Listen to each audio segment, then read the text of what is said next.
Hey folks, you might remember a few years ago I did a video called something like YouTube has a fake bluegrass problem. This video taught people about traditional bluegrass through the lens of a silly report card that judged how bluegrass a video really was. I'm going to give this maybe a 4 on the vocals. I don't think we're going to get any harmony vocals. If we get gang vocals, God forbid, I don't want to see it. I was not swayed by your jean shorts. This was kind of a funny video to make because I think a lot of people in the bluegrass scene agreed with my rulings, but a lot of people outside of the bluegrass scene, well, they disagreed, and they thought that I was an elitist scumbag. I'm paraphrasing, of course. They said worse things. So let's just say this up front and get it out of the way. I am myself a progressive bluegrass musician with a deep love of traditional music. I want to see these traditions kept alive, and I want to see the people that love these traditions push the boundaries. In other words, I like when people know a few of the rules before they break them. You know, you gotta know how to guard before you can avant-garde. Really what irks me is when the music has nothing to do with bluegrass, but it has a banjo in it. Then it gets labeled as bluegrass by an official Spotify playlist. That doesn't keep a tradition alive or push boundaries, it just dilutes the term bluegrass until it's meaningless. Imagine you're on Netflix and you're in the horror section, but all you can find are romantic comedies where the lovers are dressed as scary monsters. This isn't horror, you say to yourself. This is romance dressed up as horror. Then everyone in the comments calls you a gatekeeping jerk. Or whatever, I guess we don't have comment sections in real life, but my point is, a dark cloud has descended over bluegrass. The internet needs me. One last time. Spotify.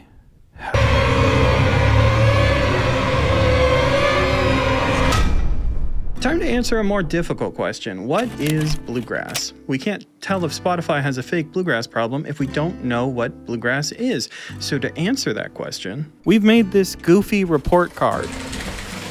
Here are the two categories of the Bluegrass report card: instrumentation and play style.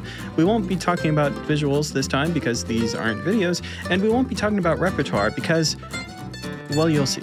The father of bluegrass, Bill Monroe, as well as his bluegrass boys, standardized the instrumentation in 1945. This lineup includes bass, guitar, mandolin, banjo, and fiddle. Anything before that is pre-bluegrass and likely old-time brother duets, Appalachian folk music, or a number of other things that may or may not have similar instrumentation. We'll also be including the dobro as an optional addition to the bluegrass lineup, as it has been very common since the 1950s. This means the standard bluegrass sound does not include drums, jaw harp, jug, spoons, washboard, harmonica, or whatever other stereotype you may have in your head. In the past, this has been confusing for some folks, so I want to explain why this isn't elitism or gatekeeping. Here's an example.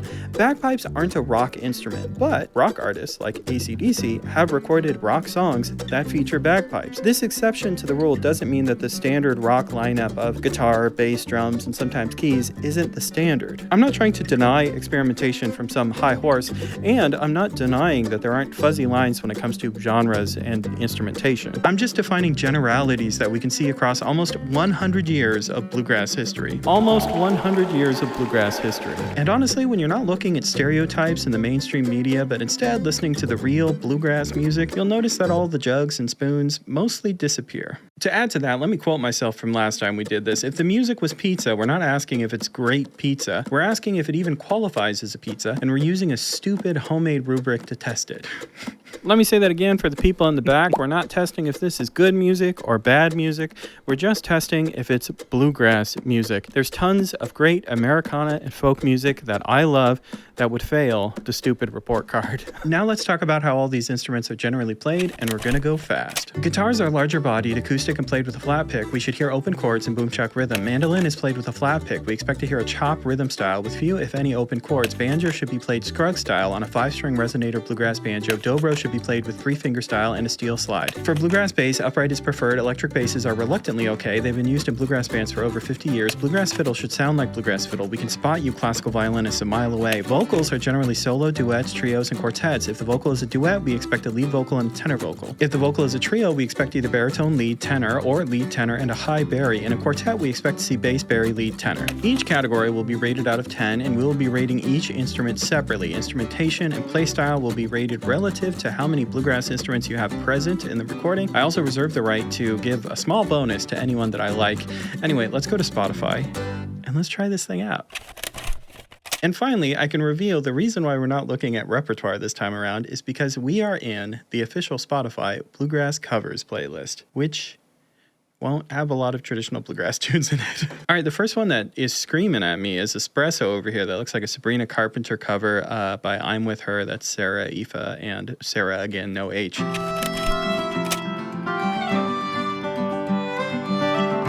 Okay, so I'm hearing guitar and I'm hearing fiddle. Now he's thinking about me every night. Oh, isn't that sweet? I guess so. Say you can't sleep, baby, I know. I know that these gals normally play smaller bodied guitars, so let's give them a 7 on the guitar, but it sounds like I'm hearing some bluegrass guitar chops. The fiddle, of course, is bluegrass fiddle. I believe it. Me espresso, moving up, down, I like left, it. right, oh, switch it up like Nintendo. See you can't sleep, baby, I know. That's that me espresso. I can't relate to desperation. Yeah, so the interesting thing about the vocals is I feel like the vocal stack is maybe working a little bit differently because they're copying Sabrina's arrangement. There's something about those vocals that I don't think I normally hear on bluegrass tunes. So it's definitely a hipper kind of harmony than we normally get in the vocals. Are we going to dock them for being creative? That sounds mean. Let's give them an 8 out of 10 on the vocal. Not because it's not good, once again, because I don't think it's bluegrass. Now, I don't think I hear a mandolin or a bass or anything else. So let's skip ahead. Let's see if I hear anything else later in the song. It's pollen, too bad your ex don't do it for you. Walked in and dream came true for you. Soft skin and I perfumed it for you. Yeah, right there. It sounds like one of the harmony parts isn't changing notes. It's just staying on one static note. And that's not a very bluegrassy thing to do. It's kind of a pop thing to do, to have one of the harmony parts just not change. Yeah, not because it's not good. It's just not bluegrass. It sounds so good. Maybe I'll give them a 7 out of 10 on those vocals. Oof. So just guitar, fiddle, and vocal. They're getting an 88%. They're getting a B. I thought this was going to be worse. I mean, I know I'm With Her is a great band. Like I would never say anything bad about them, but this is just a very pop tune, you know? I thought it just wasn't going to be very bluegrass, but I'm pleasantly surprised, guys. I'm happy. All right, let's click on the next one that shouts at me. Defying Gravity. I want to hear a bluegrass cover of Defying Gravity. Give it to me. Something is changed within me. Something is not the same. I'm through with playing by Certainly already a vibe.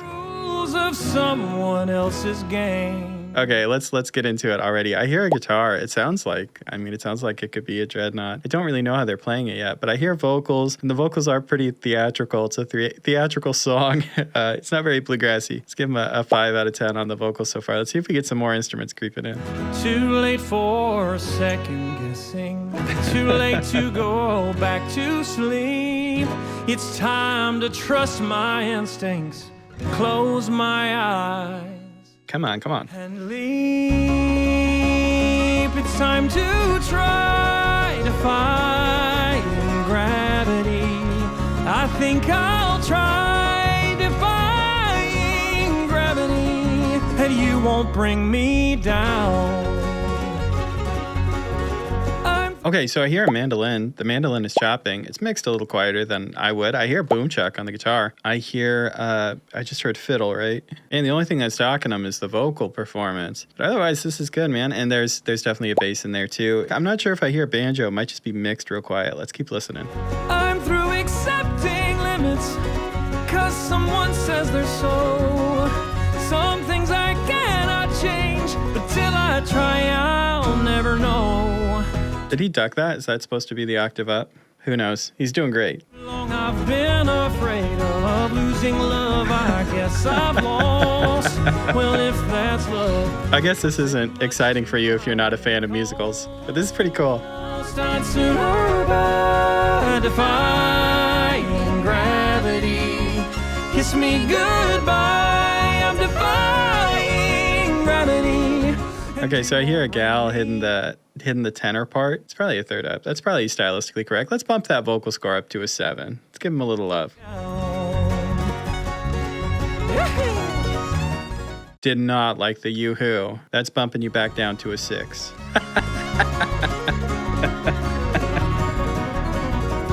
Yeah, flat picking. So if you care to find me, Oh, that vocal feels good.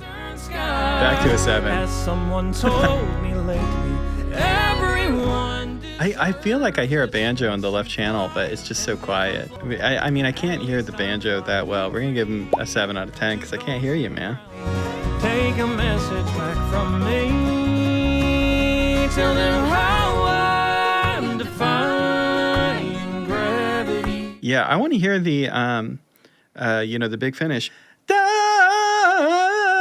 Something like that, right? Tune that in post. This is it, yeah?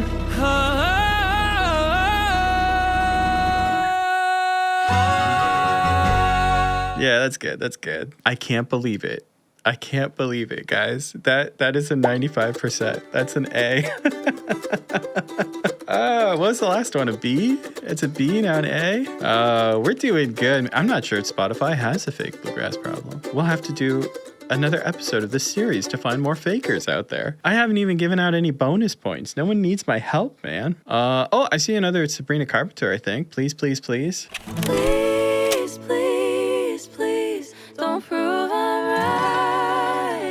Okay, so we know there's guitar, mandolin, bass in there, and then we hear the vocals. Once again, we got that same kind of thing. It's like a pop cover, so it's not really stylistically bluegrass vocals. Those harmonies, I feel like, aren't choices bluegrass musicians would make. They're choices Sabrina Carpenter made. They sound good. They're just not bluegrass. So we'll give that a 7 out of 10 too. We're giving a lot of 7 out of 10s for the vocals. Let's keep listening. Please, please, don't bring me to tears when I just did my makeup so nice. I know I have good judgment. I know I have good taste. It's funny and it's ironic. Okay, I got beef with this one, and it mostly has to do with the groove, because rather than make this a bluegrass song, they're kind of just playing the original song. They're playing the original groove just with bluegrass instruments. Personally, that feels like just a pointless palette swap. You know, it's still the same song. When we heard Defying Gravity and when we heard Espresso, there was a shift in groove. You know, they made it more bluegrassy. This one, not so much. That only I feel that way. I promise them that you're different. And everyone makes mistakes, but just don't. I heard that you're an actor, so act like a stand-up guy. I want to hear like, I heard that you're an actor. Doom chuck, chuck, chuck, chuck. Like make it double time. So let's go through all of that. I think the guitar is the most guilty culprit. We expect that boom chuck, but I'm not getting much out of the mandolin, but I got some tremolo and stuff, so I'll give that a slightly higher score. And the bass player, who knows what the bass player is doing? Can I even hear bass? I don't know, man. I have a low frequency hearing loss. The banjo is certainly doing rolls. Let's give them an 8 out of 10. They're pretty repetitive, but at least it's a roll. Please, please, please, don't prove I'm right.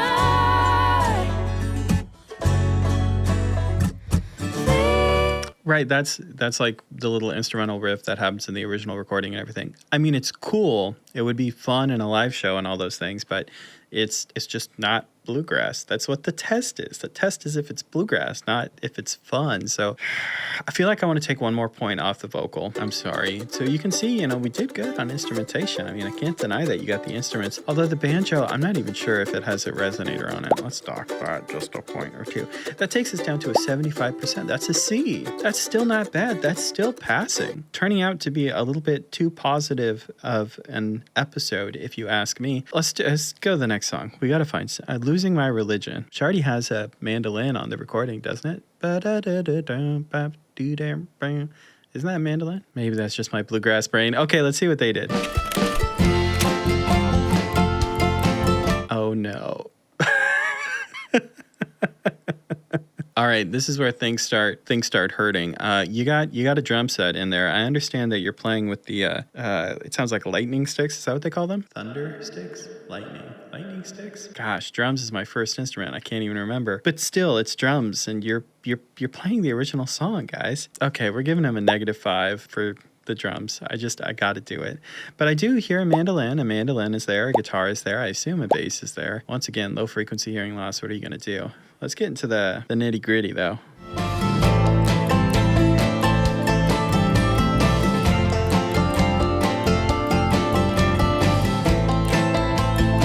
I hear a poor banjo player trying to hold on. We're going to give the banjo player a 10 out of 10. He's not trying to hold on because it's too fast. He's trying to hold on because he has no idea what he's doing in this arrangement.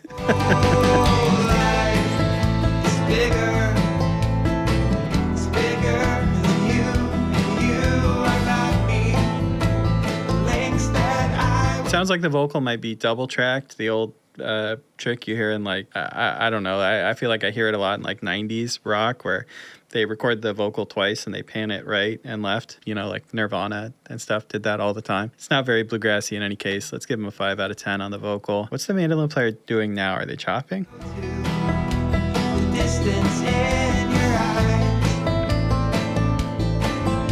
They must be chopping, yeah. We're gonna give that mandolin player a 7 out of 10. That guitar player, certainly not playing a bluegrass groove. We gotta give him like a 4 out of 10. Bass player is probably just playing the bass part from the song. Let's give him a 4 out of 10 too. Oh no, I said too much. I set it up. No, that mandolin player is playing diamonds, right? Just playing the chord and holding it. Oh no, the mandolin player is just strumming like the guitar. That's got to be a 4 out of 10. I'm sorry. Like losing my religion. Trying to keep up with you. And I don't know if I can do it. Oh no. Yeah, that bass player is doing some real idiosyncratic stuff. 2 out of 10. I'm sorry.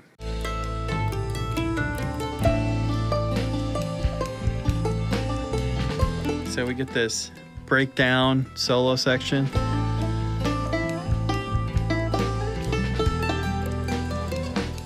What's up with the banjo line? Oh no. Is that a gitjo? Is that a guitarist taking a solo on a gitjo?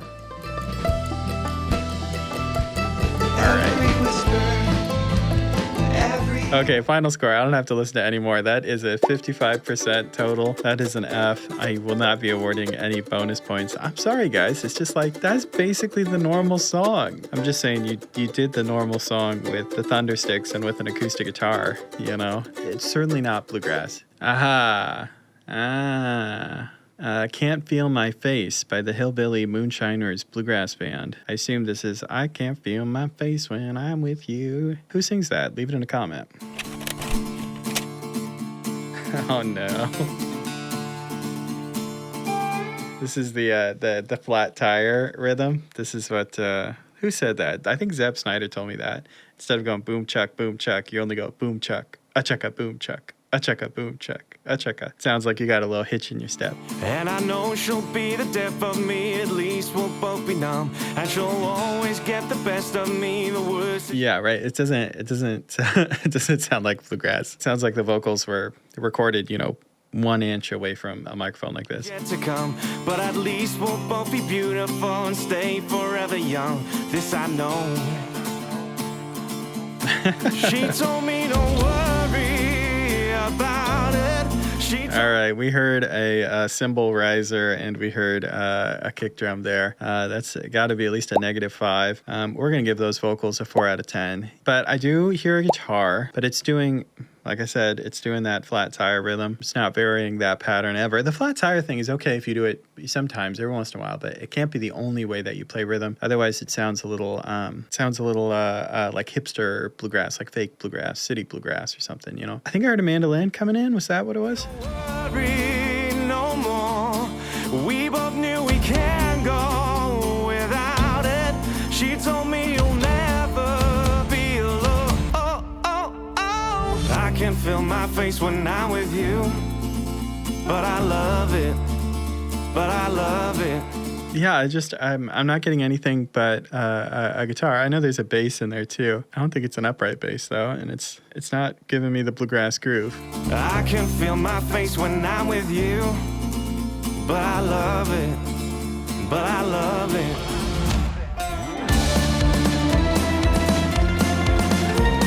There's the mandolin. So there is a mandolin. We'll give you 10 out of 10 for a mandolin existing. It has done nothing to this point except for this tremolo now. We're going to give that a 6 out of 10. I don't think I hear a banjo still. I'm with you, but I love it. Oh, I can hear that mandolin just strumming along now, not even doing a chop. Okay, final answer. I don't need to list it anymore.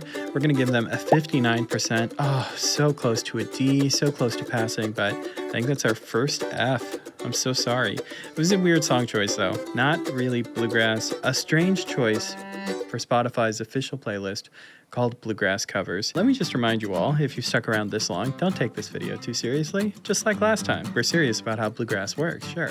But we're goofing off a little bit. I mean, if anything, we're not clowning on these artists. They all put tons of work into these recordings, and like, man, if you put anything out, if you release anything, like that takes a lot of hard work. Who we're actually clowning on is Spotify. They're the ones that made the playlist and called it Bluegrass Covers when some of these things aren't very bluegrass. So shame on you, Spotify. All of you artists, you're cool with me. And let me say this one. You can go to my website, Lessons with Marcel, and you can sign up for bluegrass guitar lessons, mandolin lessons. You can also get a bunch of free guitar and mandolin tabs there. Go check out the website. There's a lot of cool stuff. Oh, this is hilarious. They have It's a Great Day to Be Alive on here. It's the Daryl Scott recording. Daryl Scott wrote this song. I wouldn't exactly call this a cover of the Travis Tritt version. Daryl Scott is the author. It's his song. Travis Tritt is a little more like the cover, if you ask me.